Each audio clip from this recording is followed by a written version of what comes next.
நம்ம மட்டன் குருமா ஒன்று செய்ய போகிறோம் பிரியாணிக்கு. கொஞ்சம் புதினா, கொத்தமல்லி, அதில் 2 பச்சை மிளகா, 2 வெங்காயம் சேர்த்துக்கிறோம். கொஞ்சம் தேங்காய் சேர்த்துக்கலாம். இல்லை 10 முந்திரி, 10 முந்திரி சேர்த்துக்கிறேன். சின்ன சீரகம், பெரிய சீரகம், கசகசா சேர்த்துக்கிறேன். நான் 2 ஏலக்காய், 2 கிராம்பு, ஒரு அன்னாச்சி பூவு, பட்டை சேர்த்துக்கிறேன். போட்டு அரிசி கொண்டு வந்துடுறேன். என்ன பண்ணுறோம், ஒரு 50 100 ஒரு எண்ணெய் சேர்க்குறோம். பட்டை போடுறோம், ஒரு அன்னாச்சி முட்டை போடுறோம், ஒரு ஏலக்காய் இலை போடுறோம்.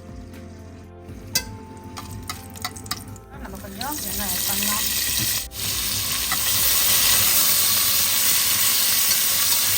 வெங்காயம் கொஞ்சம் இஞ்சி பூண்டு சேர்த்துக்கலாம்.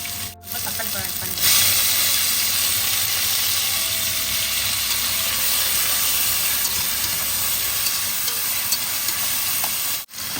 கொஞ்சம் கொத்தமல்லி தழை சேர்க்கலாம். கொஞ்சம் கொத்தமல்லி, கொஞ்சம் புதினா தழை சேர்க்கலாம்.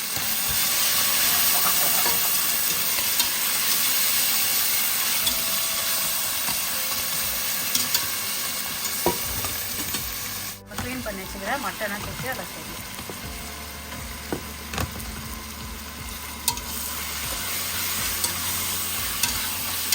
நான் கொஞ்சம் மட்டனில் மிளகுத்தூள் கலந்து வச்சுருக்கேன்.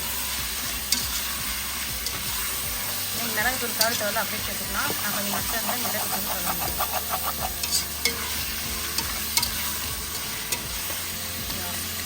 போட்டு இதில் கொஞ்சம் தயிர் சேர்க்கலாம்.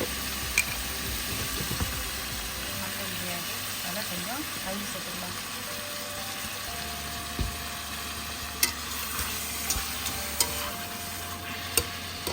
நம்ம இதில் கொஞ்சம் மிளகாய் தூள் சேர்க்கலாம். ஐட்டமாக கொஞ்சம் மிளகாய் தூள்,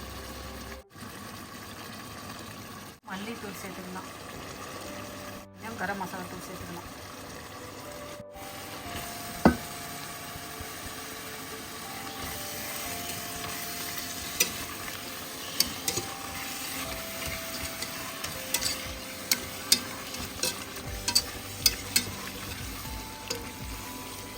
அரைச்சா விழுது சேர்த்துக்கலாம்.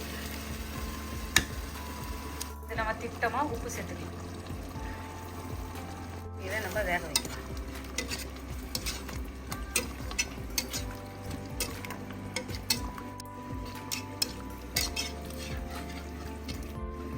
இப்போ இதை மூடி போட்டு கொஞ்ச நேரம் வேக வைக்கலாம்.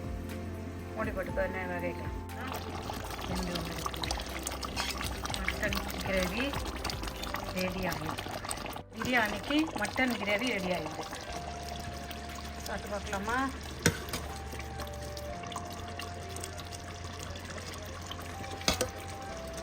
கொத்தமல்லி தழை தூவிடலாம். மட்டன் கிரேவி செஞ்சிட்டோம். வீட்டில் இதை ட்ரை பண்ணி பாருங்கள்.